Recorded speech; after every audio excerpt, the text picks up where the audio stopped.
Well, good morning, everybody. For those who don't know me, I'm Councillor David Love, the Chair of the CDMG. Just a reminder that this meeting is being recorded. I'm required to read the following statement to you. I remind members that the public section of this meeting is being recorded and that the recording will be made available on the Bay of Plenty Regional Council website following the meeting. I also remind all present that local government decision making affords no protection to councillors, council officers and the public for comments made during the meetings that are subsequently challenged in the court of law and determined to be slanderous. Right, that's got that out of the way.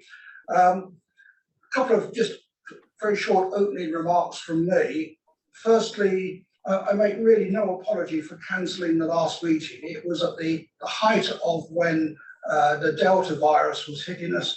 The civil defence staff were far too busy doing civil defence stuff to do the meeting. And it was either one or the other, and that is why the last meeting was put off. I'd also like to note that Jane Rollin, who is a Regional Emergency Management Advisor from NEMA, it is her last meeting, and Jackie Simcoe will be taking over from her, and Jackie is online. So I'll be saying thank you to Jane later on, and very much a welcome to Jackie. Apologies, we have Mayor Steve Chadwick, Deputy Mayor David Donaldson, both from Rotorua Lakes Council, Mayor Gary Webber from Western Bay, and Deputy Mayor Shona Brown from the alternate from the Potiki District Council. There are no public forum. I just need to move those apologies. I move. Mayor Julie, thank you. All those in favour, raise your hand. Thank you. Public forum, there's none advised. Items not on the agenda, none advised. Order of business, no change advised. Declarations of conflict of interest. Does anybody have a conflict of interest which they wish to advise me of? Thank you. Public excluded to be transferred into the open is none. But should I also say, by the way, I welcome Dr. Sharon Klatchko from the DHB, who will be speaking to us a little bit later on. So now we're going back to the confirmation of minutes. The Bay of Plenty, which is agenda item 7.1 on pages 7 to 17, Bay of Plenty Civil Defence Emergency Management Group Joint Commission meetings for the 25th of June. Are there any matters arising? Thank you. I move that we can confirm the minutes. Can I have a seconder? Thank you, Andrew. All those in favour of receiving or confirming, raise your hand. Thank you. Carried. Right, we're now on to page 73 to 75. The excluded Bay of Plenty Civil Defence Emergency Managed Group Commission meeting the 25th of June. And with the agreement of the committee, and noting that the only business discussed in the public excluded will be to confirm the minutes, these can be confirmed in the open. So what I would like to do is move that the Bay of Plenty Civil Defence Emergency Management Group Joint Committee confirms a public excluded Bay of Plenty Civil Defence Emergency Management Group meeting for 25th of June as a true and accurate record. I move that. Can I have a seconder? Andrew, thank you very much. All those in favour, raise your right hand. Thank you. Right, we're now on to page 18, the Bay of Plenty Civil Defence Emergency Management Group, Local Controllers and Recovery Managers, Security Statutory Appointments. Clinton, over to you. Thank you, Mr. Chair. This is just a reminder to the members that it's only this committee, the Joint Committee, can appoint recovery managers and controllers for the Civil Defence Group under legislation. I'll take the report as read and just summarise that what this committee has been asked to approve. Firstly, is the rescindment of Julian Rueti as a local recovery manager for Tauranga City Council, because he's left their employment and come over to Emergency Management Bay of Plenty. So therefore, the second one is endorsing Julian to be appointed as an alternate group recovery manager. We're also seeking the appointments of Barbara Dempsey, Steve Peridia and Anita Brown as local recovery managers, and the appointment of Scott Park as a local controller for the Bay of Plenty CDM Group. all of these have been endorsed by the coordinating executive group. Thank you, Chair. Are there any comments? Can I have a mover? Thanks, Mayor Turner. Seconder. Thank you, Andrew. All those in favour, raise your right hand. Thank you. Very few hands going up. Has anybody voted against? Right, okay. Right, we are now on to page 24, the annual report. Back to Clinton. Thank you, Chair. This is the annual report we do against our annual plan from last year. This has been drafted in consultation with all member local authorities. So all the staff have been inputting into a combined report. The report has been endorsed by both the executive group and the local authority subgroup. So I will again highlight, and the main thing from the report is that despite all the challenges of COVID, there was still quite a significant amount of work achieved across the various local authorities and the group as a whole. Happy to take any questions on the report. Are there any questions on the report? Can I therefore have a mover, please? Thanks, Mayor Rister. Seconder. Thank you, Andrew. All those in favour, raise your hand. Thank you. Right, moving on to item 8.3. It's the proposed approach to the review of the Bay of Plenty CDM plan. Thanks. Over to you again. Thank you, Chair. This again, I'll take the report as read, but I'd just like to emphasise a few points. The Civil Defence Emergency Management groups are required to have a group plan that is valid every 5 years. It is a statutory requirement. Our group plan expires in 23. So we will now need, working on a timeline that's attached to the report, we will commence early in the new year our review of that group plan. We do have to stress that there are a couple of significant challenges facing us in that, most notably being the new Emergency Management Act that currently is being drafted, and we'll talk more about that later. A review of the national plan and the guide, as well as ongoing reviews that we've had from emergencies that have been happening in our sector. So with all that in train, the staff have prepared a proposal, and the three key things I'd like to emphasise in the proposal of our new approach. One is that we are required to review our hazardscape. So we currently in our group plan have 22 hazards listed. We've been indicated that there are some additional hazards to be looked at. So the staff will be reviewing the hazardscape in conjunction with science and local emergency management staff. The second piece is that a minimum requirement for a group plan under current statute is that we draft one and we send it out for public consultation. What staff would like to take is a more of a co-design approach, in where we run workshops in local authority areas with communities to get their buy-in and get their feedback into what our group plan should look like. So that will be a real partnership with our planning team leading that, but working closely with local emergency management staff and local councils in their respective jurisdictions. And the third point we want to emphasise is on that one is in doing so to adopt a Maori worldview in our planning approach. So this is not specifically around the plan of how to engage with Maori and iwi in emergency management, but that is a key driver. But it's more about adopting the approach of being inclusive and working with our communities and building the plan with them rather than writing one that we just ask for comment on. So we do have a timeline attached for members. We've outlined our approach. The other significant challenge we will have in this timeline is next year's local government elections. So as we go through there will be a period when councils go through election process where we will need to pull back on any engagement with this committee. And both according to our timeline, this committee, then there will be a new joint committee that will have to then adopt and see through the final plan. So while it will start under this committee, there'll be a post-election committee that will then take it forward. So I'm happy to take any questions on the approach. So any questions or any comments to be made?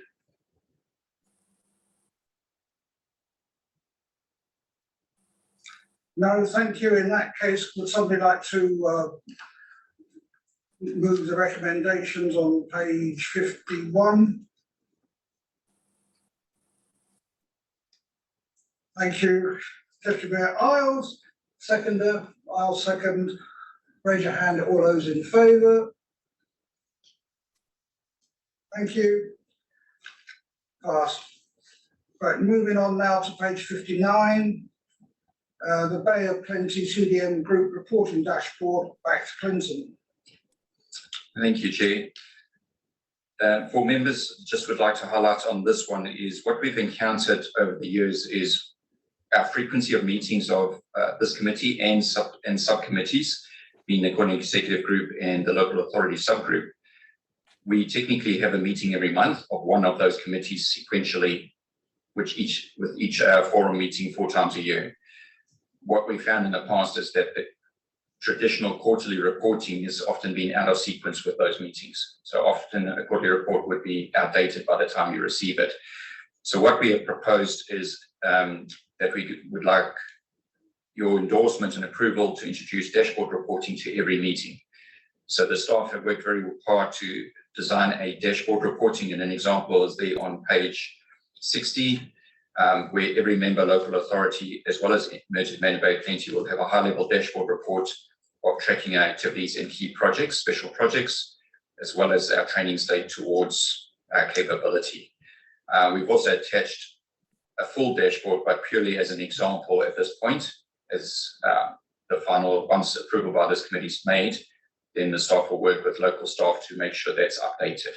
So what the expected practice is that at regular intervals, monthly intervals, staff at local authority level will input their activity area and update their dashboard, and then that will inform each meeting, and then the representatives at each meeting will be able to speak to or advise on where they're tracking on their projects. So we believe this will give every meeting a much more real-time pulse check on where we're tracking with civil defence emergency management. Comments or questions, please?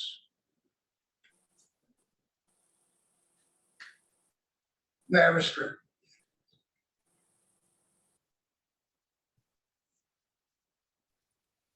Morena. Yes, I quite like that. However, when you look at the dashboards and you see the different colours and look through what they mean, are you saying that, for instance, and of course I looked at Portuguese, there are 2 significant issues. Where are they listed on the dashboard? How do you know what is relevant there?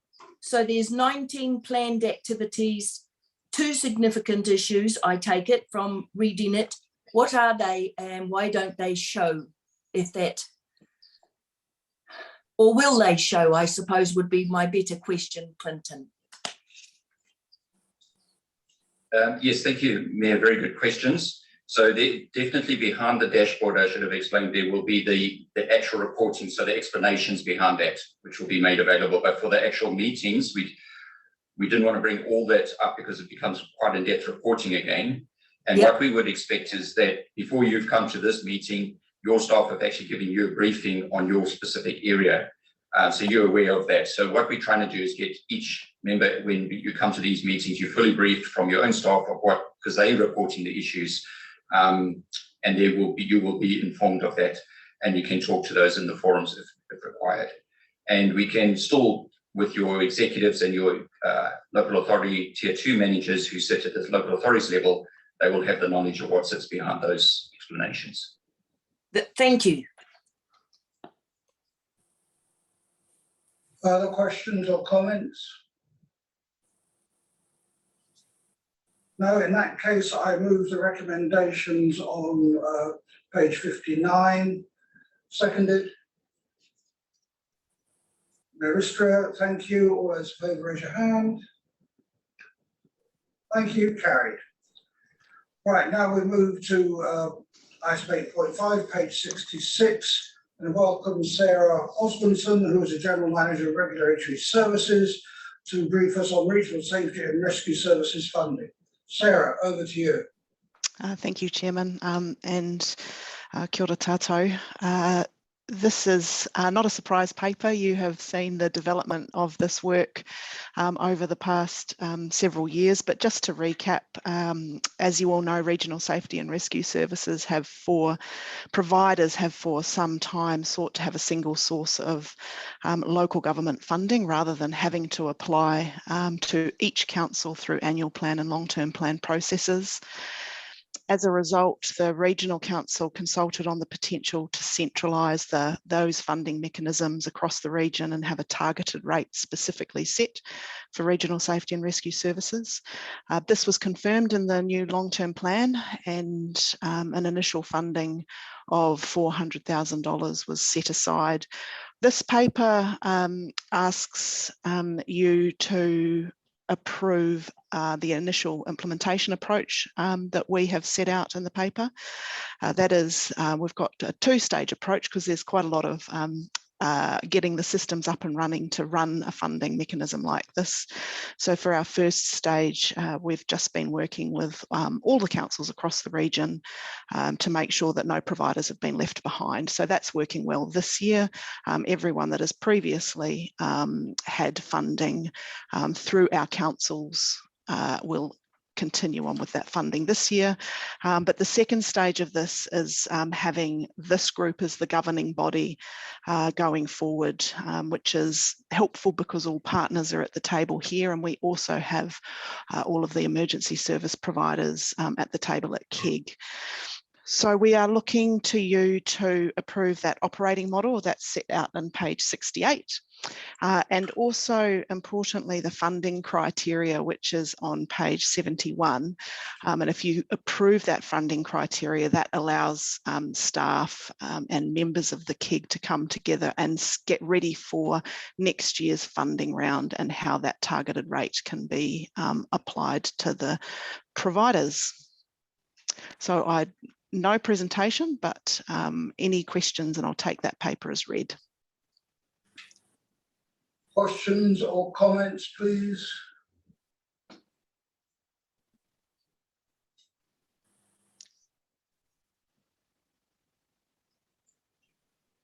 Mayor Judy. Thank you. Just checking, in terms of the getting funding, is this a proactive fund as opposed to a retrospective fund? I'm just thinking about situations where you have an agency that have been, I guess, in our recent times would have been Whakaari, where our services were used. Can they, if they've incurred costs, can they apply retrospectively for help? Through you, Chairman, that's not the intent of this fund. So this fund is for the charitable trusts that are providing those services. Yep.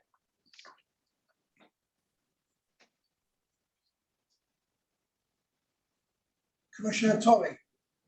Commissioner Tolley.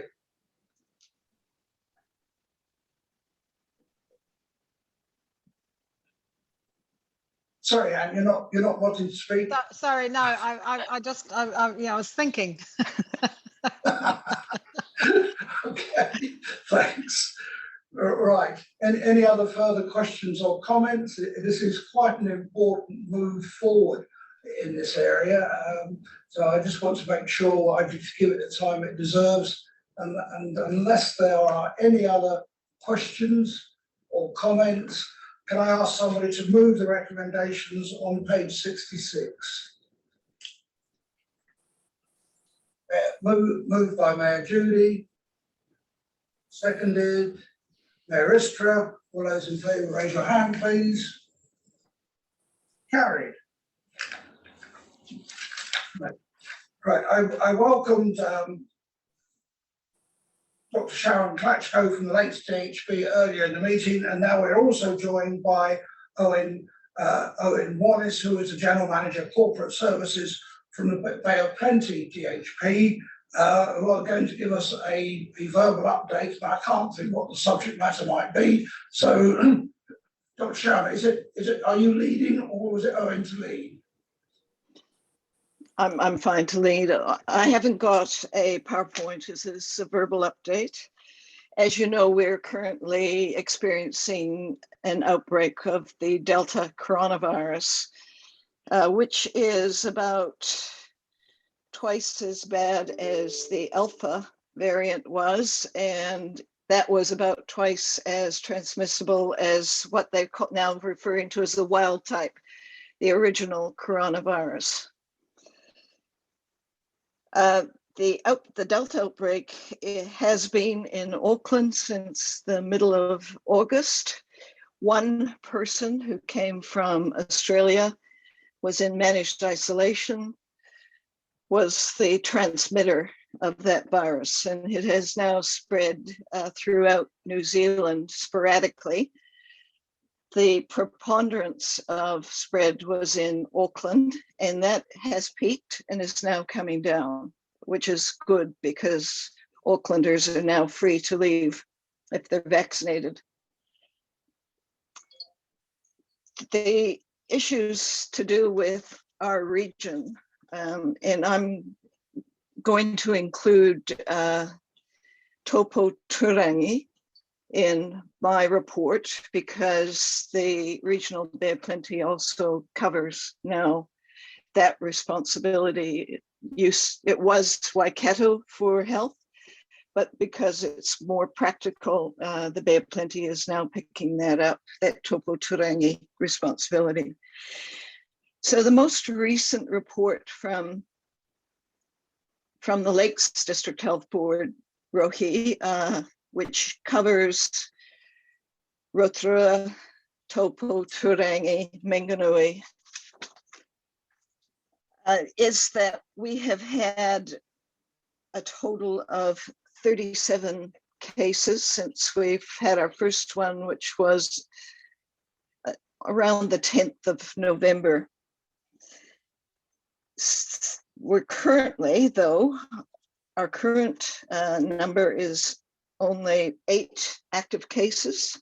So the great majority of those have recovered and are now back in circulation out of self-isolation. We were very concerned with Topo Turangi cluster, but that was brilliantly managed by what we're calling our community COVID collaboratives.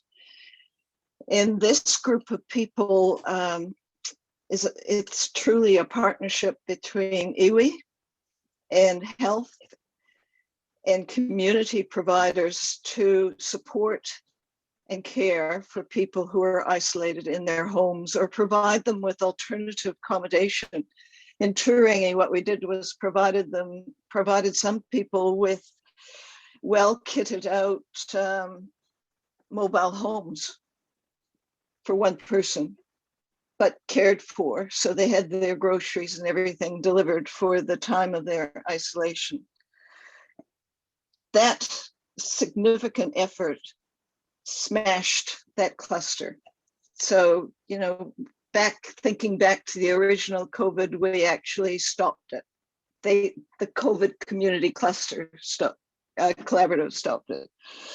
Since then, we've had more cases in Rotorua. They've been sporadic, but we've got those under control. 3 of them are in Minganui and again, under control. The important bit there is that 75% of our caseload was Māori. The Lakes District Health Board has 37% Māori. So that's double the prevalence in the community. Also, 75% were under 40 years of age, with about 35–40% under the age of 9 who are unvaccinated because they don't qualify currently for vaccination.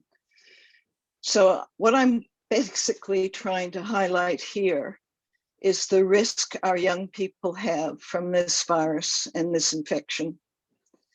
And the next group that is common is not the teenage group, but the parents of those children, because we've been able to show that if the children get infected, they infect their parents.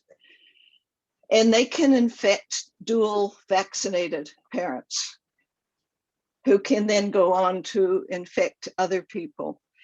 So yes, vaccination is absolutely imperative, but I will caution everyone that we do need public health measures to continue. Masking indoors when you're in meetings, social distancing. Use your QR code, switch your Bluetooth on. Make sure the ventilation of your rooms, it has HEPA filters and work appropriately. All of these things will reduce your possibilities of both receiving and transmitting this virus. Simple thing about masks, they should be, if you're wearing cloth masks, 3 layers, 2 layers of cloth with a wool or HEPA filter in between, and firm to the face. So we've recommended other masks to be worn indoors. However, the Ministry of Health's reviewing all of that advice in light of the newest variant of concern called Omicron. Omicron has gone from being discovered at the earlier part of November to now over 80 countries in the world, including New Zealand in a managed isolation facility. I expect that there'll be more of those in managed isolation in the next few days. This virus has been shown to be 70% more replicative. It produces more virus in human beings than 70% over the Delta replication, which is massive. It shows itself differently. It shows itself like a common cold. People will think they've got a common cold. They got a stuffy nose, they've got a headache, they got muscle aches and pains, and they have a bronchitic cough.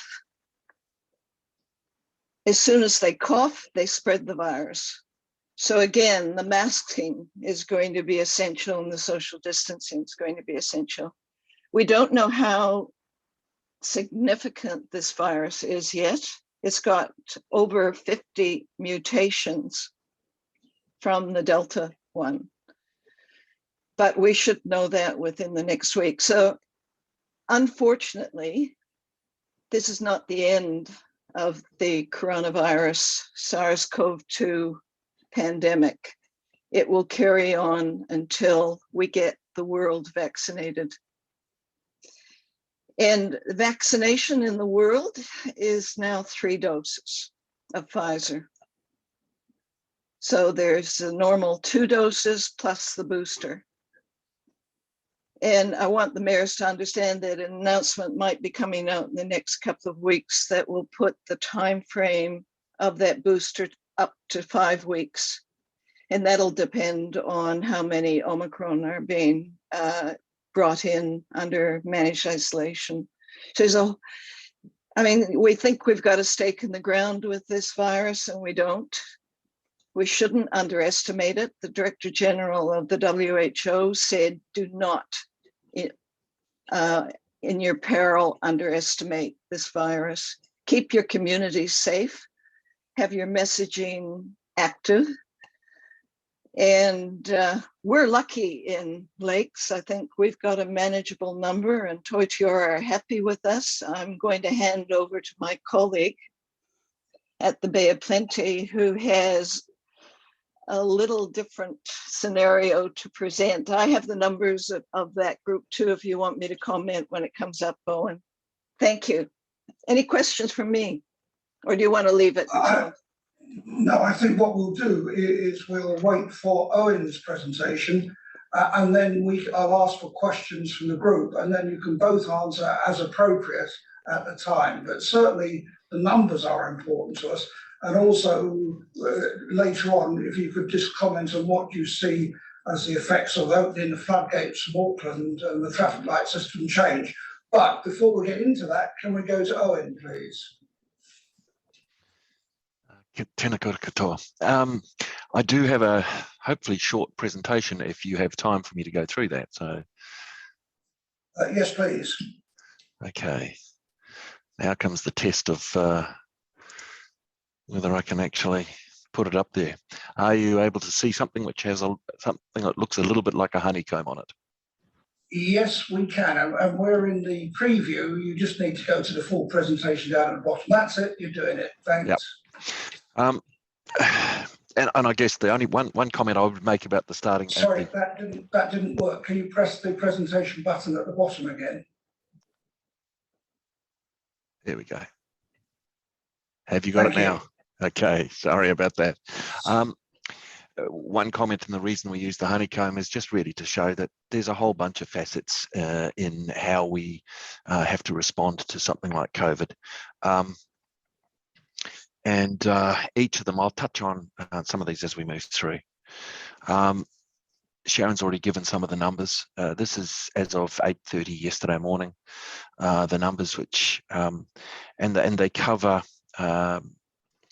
what our Toitūora Public Health area. So in the Western Bay of Plenty, it's the largest number in the outbreak. So we have 120 confirmed cases, 5 in our eastern end. So I will preface by saying I will tend to talk about Bay of Plenty District Health Board as Sharon has covered a little bit of the lake. So 125 within our DHB.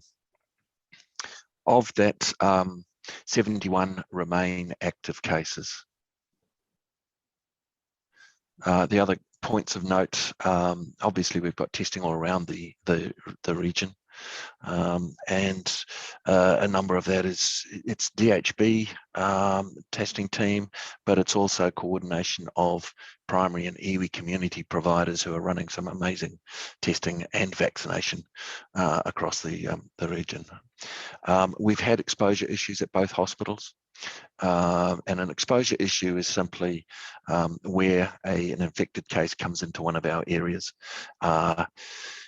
We haven't had any ongoing impact of those exposure issues, generally because staff have been appropriately using personal protective equipment. This will give you an idea. There's no real pattern in the numbers that we are seeing coming through yet, except to say that probably the average over the last week or so has gone up. It's approximately double where it was a couple of weeks ago. But you'll see it's a reasonably steady growth in that cumulative numbers, which for some of us is a little bit surprising. The modelling that has been done out of Auckland by Professor Jackson up in Auckland and then localised for our area suggested that we would have had something that looks like the right-hand side of this slide. So with a surge period expected from about week 10, and then a peaking at about week 11, 13, 14. At the moment, the red line, the little worm at the bottom, and I must admit it's only half a week for the current week, gives you an idea that at the moment it's the outbreak in the Bay of Plenty is much slower than was being forecast. The left-hand side is simply a population-based cumulative cases, and again, I guess the important points to come out of those are much lower outbreak in the exposure in the east compared to the west. A relatively steady growth relative to the population. If I was to make a comment, I would say that there does still remain a concern about unknown cases. And you will have seen the media reports about one of our colleague areas, Tairāwhiti, which has got no reported cases, but has got wastewater measurements. So in that, we're talking about people who are refusing to get tested. or are breaching isolation, and that has had impacts.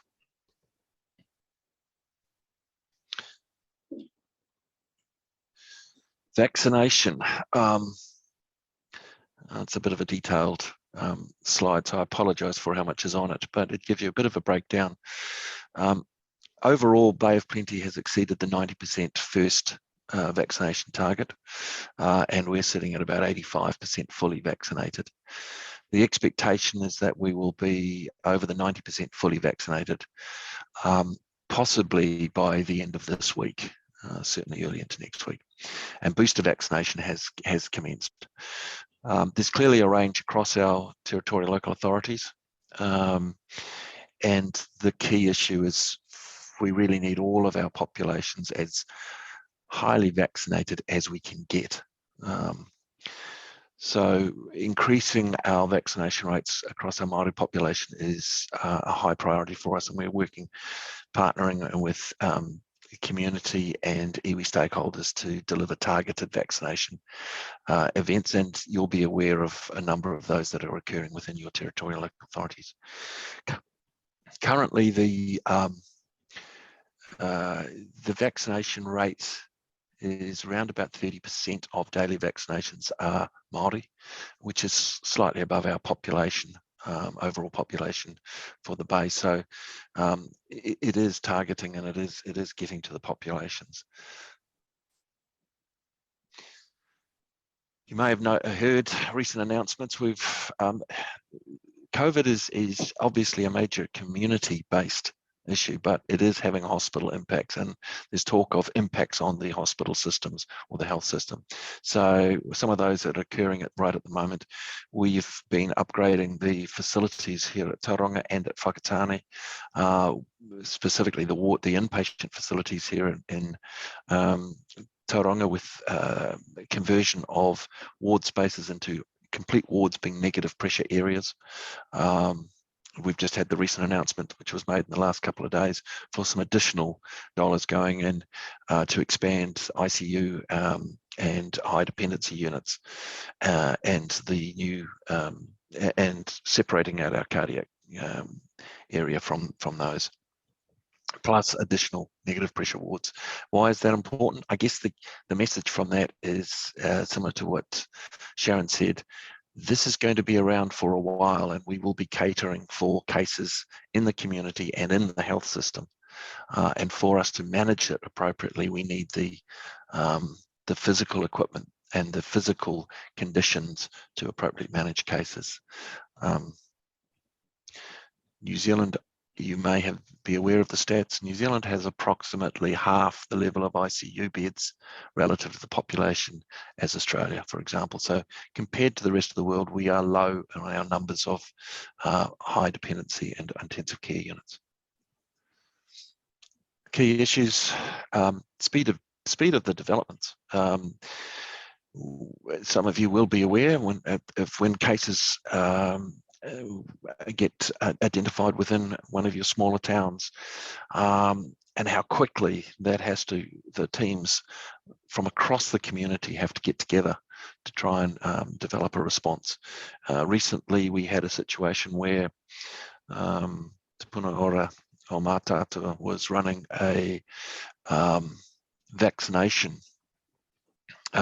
testing in a Portuguese. And on a Saturday morning, they heard the news came out that we'd had a case identified in Kawerau. That team moved that whole response from a Portuguese down to Kawerau, so that they tested it in a Portuguese in the morning and were testing in Kawerau in the afternoon. And then by Sunday, that was a Saturday, and by Sunday we're doing testing and vaccination in Kawerau. So those are the sorts of quick, flexible responses that are absolutely necessary to manage the cases as they develop. I guess probably the most key area that we are concerned about, there's a couple of them, the next two: welfare of our self-isolating residents. And this is, it's not just about food or accommodation, it's the whole gambit of health and social needs that an individual and their whānau will need, some of which they're already consuming. And so we have a situation where we will get multiple agencies being notified of a case. And so all of those agencies kick into gear. So a family can get multiple phone calls from multiple government agencies and community agencies. That is a challenge for that family or that whānau to manage. What does it mean for them, and who do they contact, and who's going to provide what source? And so if we're going to have ongoing engagement with those families, we need to have a coordinated response. And so that's a piece of work that's currently being advanced through the regional leadership group. And the coordination roles are clearly being taken up by MSD and Kaiangaro. The other area that is a serious challenge, and I'm not saying anything that hadn't been in the media, so is the actual health sector workforce. The health sector has been under pressure for some time, so COVID is on top of a pressured workforce. And so we have staff shortages, we have staff welfare concerns, and every now and then we have to stand staff down because of exposure events, which just puts the pressure back on the existing. So that's a couple of areas of real focus that are going on right now to make sure that the health system will cope appropriately and will fulfill its part of the multi-agency endeavours. And that's about all I wanted to do on the formal presentation. Owen, thank you very much for that. In advance of opening up for questions, can I just ask, are you willing to share those slides, which I'd like to pass out to the mayors in advance of the minutes of the meeting going out? Absolutely. Thank you. Absolutely. I'll leave our staff to liaise with you on that one. The second question I've got is, I wasn't quite sure from what Dr. Sharon said, whether the booster interval is being reduced. And the third question I've got is for you, Owen, is are you opening up any of the empty wards at the hospital, at Tauranga Hospital? So if the two of you would like to comment on those matters first, then we'll go to general questions. I'll let Sharon comment on the booster one. She probably has more up-to-date knowledge than I do. Normally it's 6 months after the second vaccination date that you'll have your booster. The government's currently looking at reducing that to 5 months, so we should have notice from government and the Ministry of Health sometime in the next couple of weeks, I would think. And that is because of the necessity of having the booster to compete against the Omicron vaccine. Vaccines work by stimulating what we call neutralizing antibodies that we produce in our body. And we know that the Pfizer vaccine covers us really well for 3 months and then fades. So by 6 months, it's about 35%.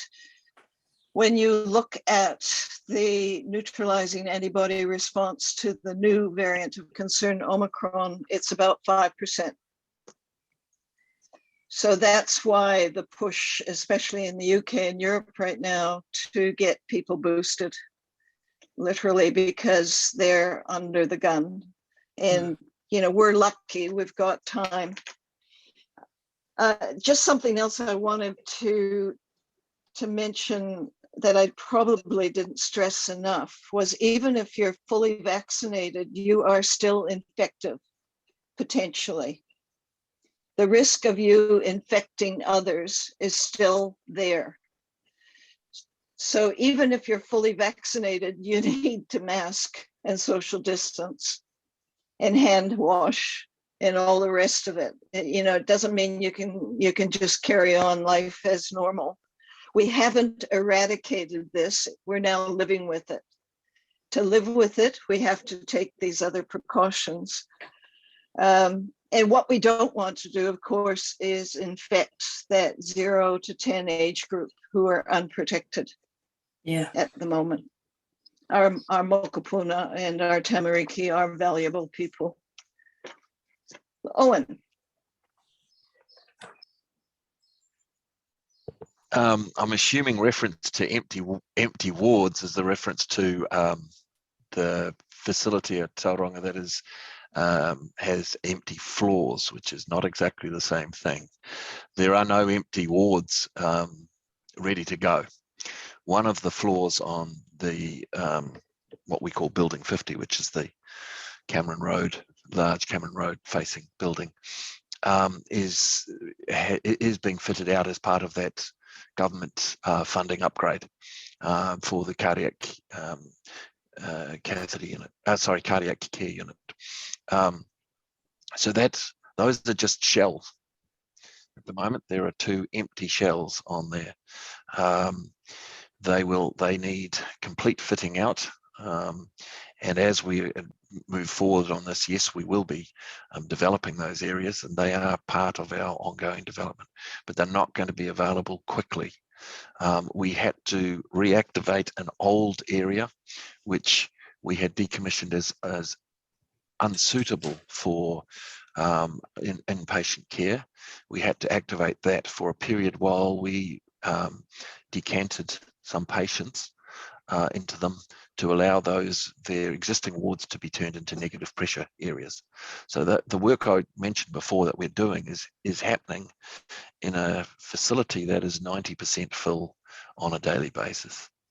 So it is very much a case of working around a business as usual, a very busy business as usual model. So yes, in short, the answer is yes, it will happen. It's not going to be the fast, it's not going to be here in record time though. Okay, thank you for that, Owen. I've got digital hands raised from Potiki and Cara. If anybody else wishes to speak, can you put your digital hand up, please? Mayor Ristra. Thank you. My question is to you, Owen. I hear with yes, quite some concern and needing to understand more around the significant workforce pressures. Thinking both from how do you sort that from the hospital's point of view, and I'm also thinking later on, as our small GP workforces, with the 1 or 2 nurses, which is basically all we've got in our area. Can you take me through a little more what your plans are to help in that area? Yes. Well, firstly, I'll preface it by saying, as I said earlier, this is happening on COVID is happening on top of a pressured system. So we have a workforce issues that have been around for a number of years, right through the sector, whether that's primary and community providers, right through to the highly specialised technical ends of the health system. Right now, we have staff vacancies pretty much across the board. We have challenges in senior medical officer, in particular services. We have challenges in the space of our nursing workforce, which is by far our largest part of the workforce. The 40 to 50% of a DHB's provider-arm workforce are nursing.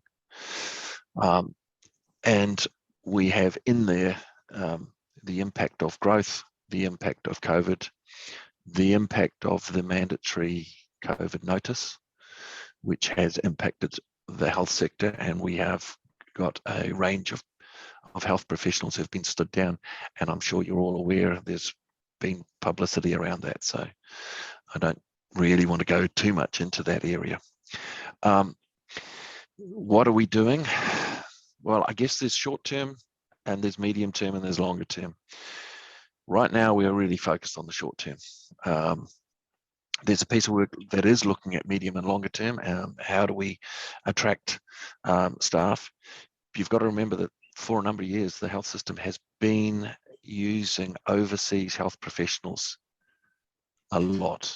A lot of our nurses, a lot of our resident medical officers have come from overseas. So there's a lot of UK-based young doctors who have come through the New Zealand system and stayed. And we've been reliant on that for a number of years. The borders are closed and have been closed for, best part of 18 months. That has meant that it has slowed to a trickle the number of health professionals coming through. And it's certainly not keeping up with the turnover. Our average workforce age is around 50-ish, 48 to 50, in pretty much across the board, but particularly in the health workforce. So it's not a young workforce, which means that we are losing people at the later years of their career. So a workforce strategy is absolutely critical to address the longer term position and to avoid future crises. So that is one strand of work that's underway. Models of care, who does what? How do we bring community providers? How do we devolve some health services away from traditional health professional driven models?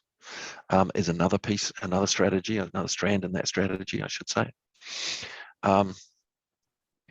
And by that we have seen, and you're all aware, there are iwi providers out there who are managing to support their communities with a mix of technical and non-technical trained staff. Those models are working and they need to be supported as best they can. In the short term, right now, and it may sound a little bit strange, but, and Sharon can probably comment more about the treatment of COVID patients, they are heavy users when they're in a ward. They are often prone, kept prone. Turning them and looking after them is a major issue. We're actually going to areas like Surf Life Saving to assist us. They have brawny people, strong people, and actually have health training. So we're being innovative as much as we can. We're really looking around and saying, who can supplement the traditional health workforce in this space? We've even had rugby teams coming and assisting if we have to turn patients and do things like that. It may sound, wow, that sounds a bit strange. Necessity is the mother of invention. There are some people who would say that once we look back on COVID, we may see that it is the catalyst for change that we may have needed in some of our services and some of our communities. And I'm certainly hoping that a lot of good does come out of it. So yeah, in the workforce, that's really where the focus is. Coming back to your question, smaller communities, it is an ongoing challenge. In your area, the DHB employs the GP service out of Te Kaha, whereas obviously the GP service out of Opotiki is not DHB employed. So there are different models out there, and we're going to have to look at all types of models to ensure that we can get rural service provision. And you'll be aware of the rural workforce program that's operates out of Whakatane Hospital to try and develop our rural medical workforce in particular. And that's been quite successful. It's been running for 4 or 5 years now.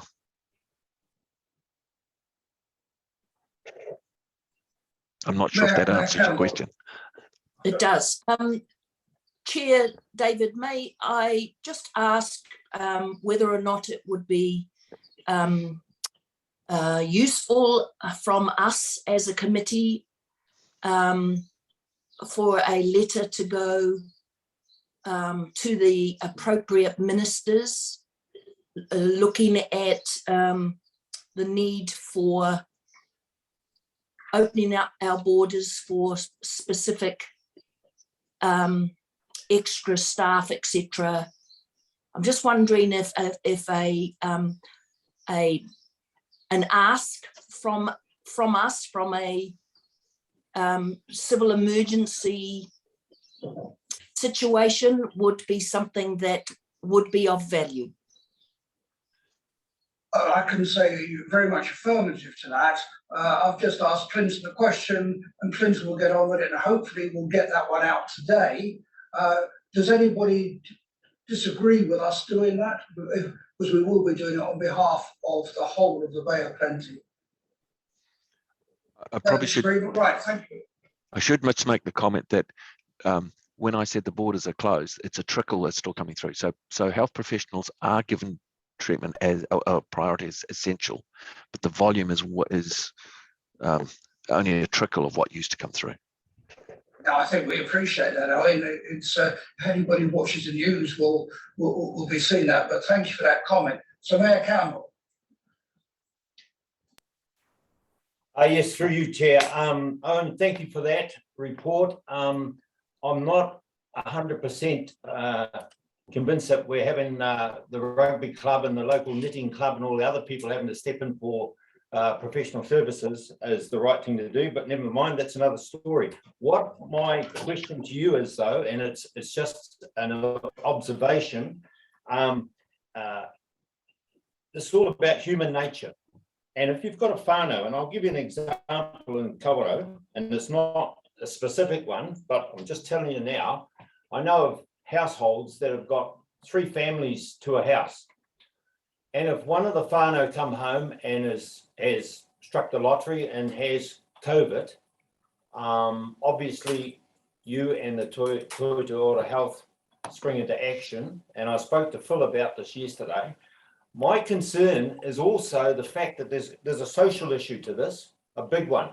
And that is if the breadwinners of that house are shut down and cannot go to work, I think you'll find some people, as I think Sharon was talking about, will tend to not report or take it any further. And that's where we run a risk of a huge spreading of the virus.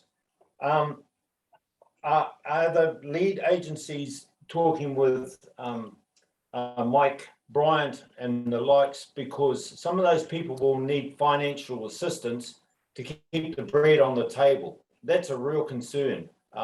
These people are living from day to day at the best of times, and at the very worst of times, people will take risks to feed their whānau. And I just want to make sure that is the case, but also feeding the whānau don't keep the power going, they don't keep the bills being paid. That's a big one. Thank you.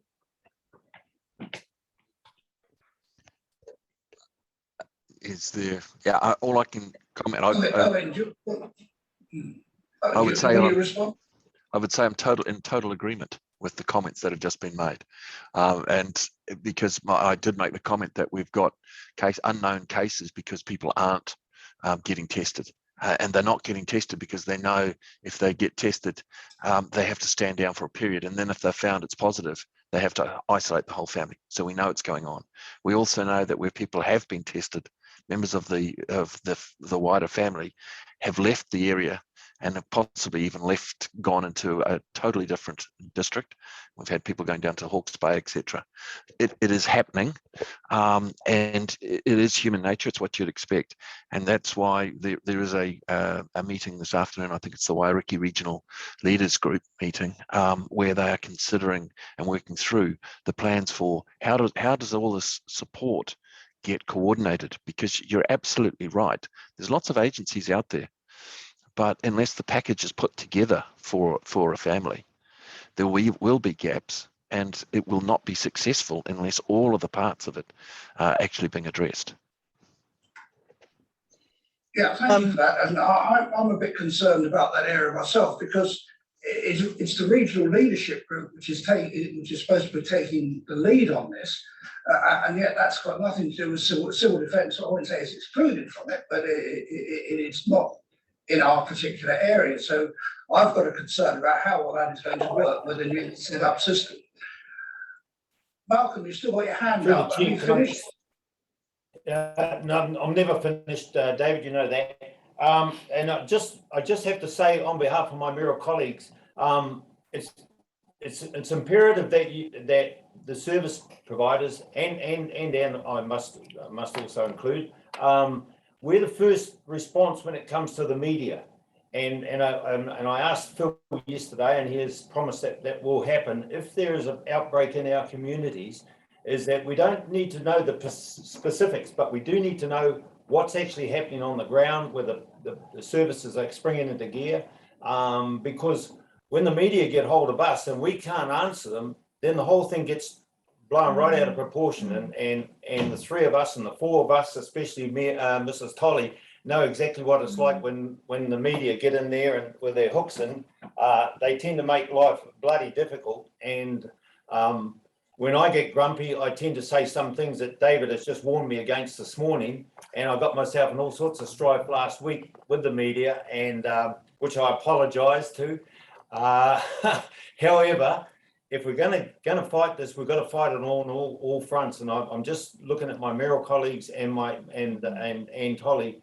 We need to know some of the information. We don't want to be left in the dark. But I was left in the dark when the outbreak happened in Kawerau the other day. Thank you. Can I just say I agree with you on that, and certainly we felt at the regional council that we were being kept in the dark about information which we thought we really ought to know as representatives and leaders of the community. So I would ask both DHBs, if you can, whenever you can, provide us with the statistics, provide us with the news, because we really need that to fulfill our functions as community leaders. Just a reality check here. The Public Health Unit is the group, Toitiora, that covers both the Bay of Plenty and Lakes, is the group that's responsible for managing the outbreak. They are under regulation to inform the Ministry of Health, and it's the Ministry of Health's obligation to announce where outbreaks are and when outbreaks are. It's extremely difficult to manage media if there isn't a single point of truth. And the Ministry of Health has made it very clear that they're the single point of truth. I think what we all have to understand is that the best thing to do is to say the Ministry of Health is meeting and will provide any information you need at the time of their regular teleconference or video conference or report. Because we've been advised very strongly that we are not to disclose leaking information, because we don't know all the facts either. It's Toitiora who is managing. With the utmost respect, I concur with you. However, when you've got the media on your ear, in answer to what you've just told me, you need to give me some contact details so that I can just say, well, that's somebody else's job to answer those questions, and I don't have a problem with that. But it's no good us saying, well, we've been kept in the dark and because of whatever reason. I'm sorry, I'm not going to accept that. We need to know who to contact. We need to make sure that you people are giving us some information to hand on to onto the media, because boy oh boy, they're going to start, if this gets away, they're going to start eating you whichever end first, and I'm not going to take the fall for that. I'm sorry. Thank you. Yeah, thank you for that. I've got 3 hands up, but before I go to those hands, I will just say I intend including that in our letter to the Minister, which will be drafted this afternoon. Owen, did you want to come back and speak on this one? Yeah, I did. I totally understand and agree with Sharon's comments. We are under instructions from the Ministry. I can assure you and I can tell you that the 20 DHB CEOs and chairs have given the message that I'm sure you'll give a more vocal message to the Minister. They've given the same message to the Ministry and the Minister about having their hands tied over communications when it's in the interests of all of us to get that out as soon as possible and as accurate as possible, because the worst thing that can happen is it goes out by some form of gossip and grapevine, in which case the story changes quite markedly from the truth. Having said all that, I know my own CEO is quite keen to be using mechanisms to be able to communicate directly with the mayors if that is felt appropriate. And obviously we can provide some information in preparation for when you may be targeted by media, rather than as a media statement coming out. The ministry is responsible for all of that media statement, and the minister gets very grumpy if we release something beforehand. But I'm sure there are opportunities for us to forewarn and pre-prepare you with some messages for when that media statement does get made. Yeah, thank you for that. My only comment on it is that this whole outbreak, or this whole COVID issue, has been the subject of misinformation on a scale never seen before. And that misinformation is the only way of curbing that misinformation is by letting people know exactly what is happening.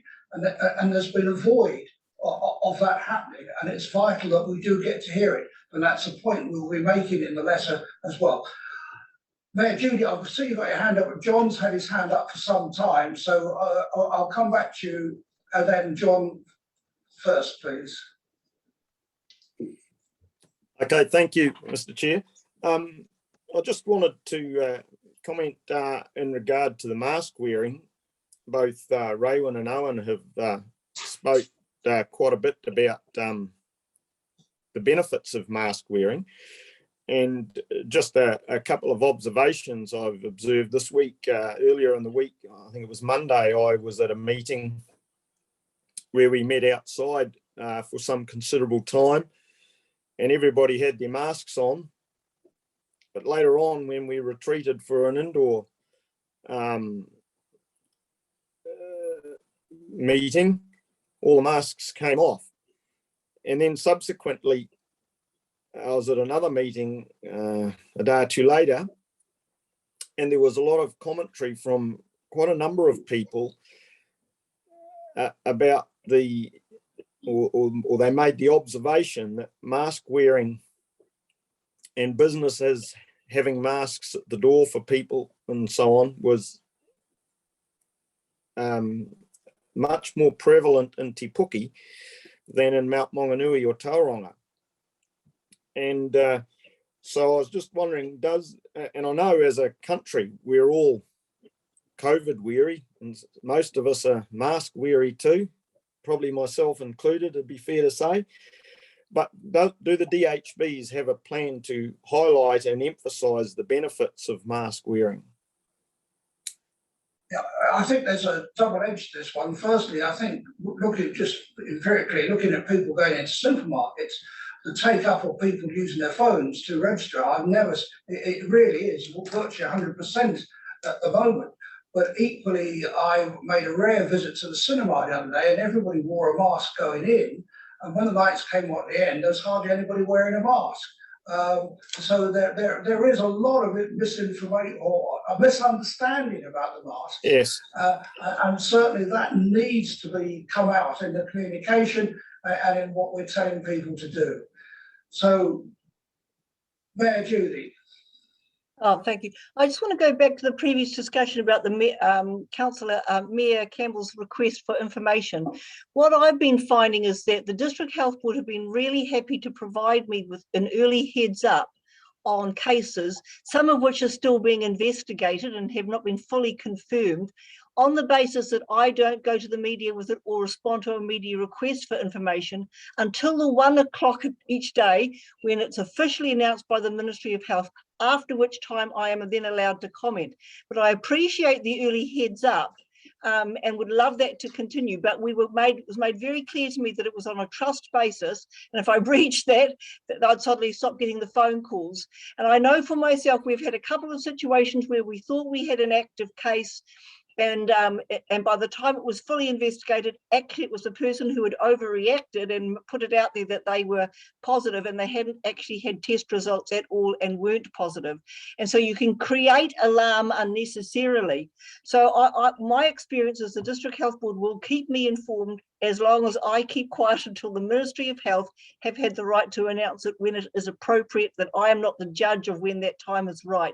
But I do think the heads up to me is really helpful, because pretty much as soon as it comes out at 1 o'clock, we're getting the next phone calls and need to be able to respond. And usually that's given us time also to, if there is something we should be doing, or confirming where the vaccination sites are for that day and things like that, we can go back with some really good information. So I do support the fact, I agree with Mayor Campbell, we do really appreciate being told, and I think we're happy to respect that 1 o'clock deadline while the cases are actually being confirmed. No, I would agree with you entirely on that. Can I just This answer has to something? be, can I just say first, this has to be a question of trust. And at the moment, it seems that the DHBs, or through probably the ministries, don't trust us. But it is vital that we build up that trust between us. If we let the system down, then we can be, that would be our fault then. But really, there has to be that trust going forward. Mayor Campbell. Yeah, Chair, look, I totally hear what Judy's saying. The unfortunate part of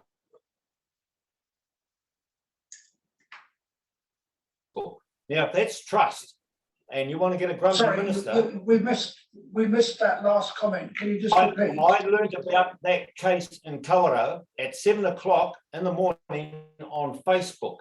It was officially brought to my attention by our iwi health provider here in Colorado at 11:30 in the morning. And when he asked me if I'd been briefed, and I said I hadn't been briefed, he then closed me down. And I said to him, well, if that's the way you want to do it, perhaps you need to let your minister speak on behalf of us in the future. And I'm quite happy to talk to the minister if you want me to, because if he's going to be grumpy with the way we're handling things here, then I'll just say, well, bring the minister. He said that he doesn't trust us, as far as I'm concerned. I'm not going to take this line down, because I ended up getting the brunt of it, and I'm not going to take that on. I'm sorry.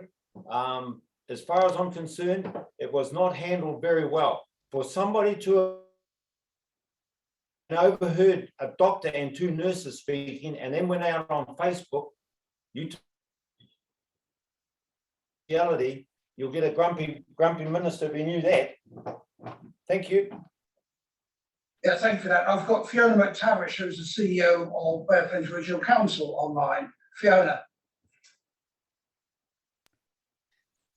Thank you, Chair. And just if I could just let all of the members know in terms of other work that's been done in terms of coordination, a response across the region. If I can just share my screen with you. All of your staff have been working incredibly hard. This is an example of the coordination hub in the Bay of Plenty DHB area, Te Waharoa. We are all involved with this. There is a communication group involving staff from all of your agencies. I will take those messages back, particularly from you, Mayor Campbell, in terms of what more can be done. People have been working around the clock with the DHB CEOs in particular to ensure we have a coordinated response in our region. This is being stood up. It is stood up. And it's particularly important, not so much for the immediate health impacts, but for the welfare response to people who are living with COVID. We can provide more information to you in terms of future meetings, Chair. Just want to acknowledge Clinton and his staff's involvement, particularly for the Lakes DHB in terms of supporting their logistics, but also these coordination hubs will be vital in the future to bring iwi, local councils, health providers and community organisations, government agencies together in terms of providing the support that whānau and families need over the next few months. Very happy to answer any questions you have, Chair, or others in terms of how this is working, but I can assure this committee that all local government colleagues are involved with this and it is in place. And it is a key mechanism for us to work together to support our whānau and families over coming months. I'll just exit the stop share.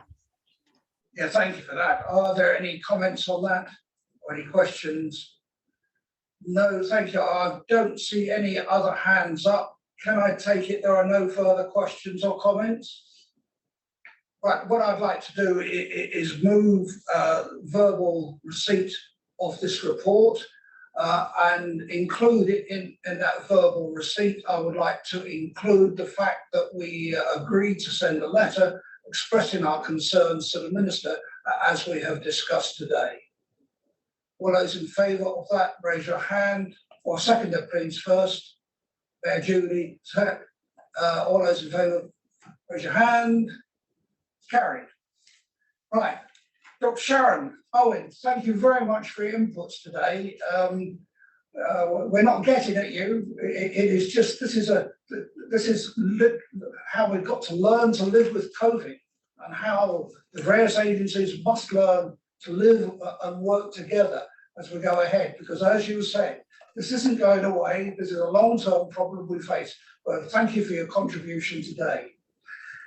Right. Thank you. Right, we're now on to the update from the National Emergency Management Agency. Jane, do we have you online? Jane, it's nice to see you. And before we start, can I just say I'd like to thank you for all your help and advice that you've given us since you've been involved with us in the Bay of Plenty. And can I ask where you're moving on to? Look, I can see Clinton's face, and I'm not enjoying telling you this. I'm going to the Ministry of Health. I'm going to be the manager of engagement to support the interaction between the Ministry of Health at a regional level. So you're not allowed to laugh, and you're not allowed to be mean to me after what you've just said. So I'm looking forward to my new role. All I'd say is you poor thing. Right. So Jane, is it JC or Jackie who's your replacement? Yes, it's Jackie, and she's also online. Okay, fine. So who's briefing us today? And welcome, Jackie. You've taken over a hot seat, and we look forward to working with you in the future. So Jane, over to you first. I just want to take this opportunity to thank you all as well. It's been amazing to work with such an engaged group, and I've enjoyed working with Clinton since we first started working together in 2009. I've had a little stint, then left, then came back, and you've just made such incredible progress as a group since 2009. And I just wanted to acknowledge the work that you've done for emergency management, and including the number of significant emergencies that you have had to manage. I only have one little update, and it relates to the Trifecta programme, which is the review of the CDM Act and National Plan and the National Disaster Resilience Strategy. We've talked about this before, but we've just reached a pointy end in terms of engagement. And I just wanted to pop it onto your radar that NEMA will be issuing some diary invitations to the governance layer, also the executive layer, so that'll be at KEG, and also the operational layers, so that'll include the group office and all of your emergency management staff, to attend some online kind of like introductory sessions in the week beginning January the 17th. They're really just to kind of kickstart a little bit of an overview about what some of the more significant changes are within the CDM Act. And then you'll be given the opportunity to provide written feedback on that draft legislation, and that will need to be back with us by the 11th of February. It is a tight time frame. I appreciate that, and that's why I wanted to kind of pop it on your radar right now. But that's the way we're going to be able to support the minister getting the legislation through in 2022, which she's very passionate about being able to do. So it just means that the consequence of that is that the timeline's a little bit squeezed. So you as the governance side of things, and also as mayors, also as joint committee members, but you're all more or less one and the same in the Bay of Plenty, will receive 2 diary invitations to join an online sort of introductory session. You only need to accept one of them, and Clinton will be able to provide you the supporting paperwork that will go with those sessions, so that you've got a chance to have a bit of a pre-read beforehand, and then get the introductory session, and then work within your local authority areas to provide any feedback where you think is appropriate. So that, as I said, those will be in the week of the 17th of January with the written feedback on those proposals by the 11th of February. The key topic areas, which again will come out in the paperwork that will support these online sessions, is around 5 key topics. One is about iwi Māori participation. One is around roles and responsibilities. Another is the lead and support agency work. The fourth one is disproportionately impacted people, and the 5th one is around what we currently call lifeline utilities, but will be renamed as critical infrastructure. And so that really is all I wanted to update you on, just to pop it in your. I know it's very quick back after the Christmas break, but I thought if you forewarned you for. Well, thank you for that, Jackie. Do you want to make any comments? Yeah, I just wanted to say tēnā koutou katoa. It's really lovely to be meeting you all, even though it's virtually, and I'm really looking forward to working with you up in the Bay. Thank you for that. Right. Any questions to Nima? Thank you for that. Right, therefore I move that we accept that verbal report. Can I have a seconder? Thank you, Andrew. All those in favour, raise your hand. Thank you, carried. Right. Just about nearing the end now. Clinton, over to you for your update as Director of MBOT. Thank you, Chair. I also just have a few high-level updates. The first one is just feeding on from the update from on the Covert from our DHB colleagues, which was great. Thank you. I just would like to highlight, as been talked about, we are moving in a world that things are transitioning, and where the COVID response is going into a living with it, bringing it in, it's going to be around for a while. So from a civil defence point of view, CDM is still engaged in terms of assisting where needed with health as the lead agency, but as been alluded to throughout the conversations, the Ministry of Social Development is now coordinating the welfare side in support of health, and with civil defence playing a supporting role when required. Where civil defence now is really focusing is on concurrent emergency planning. So that is around what do we do for all other hazards in a COVID environment.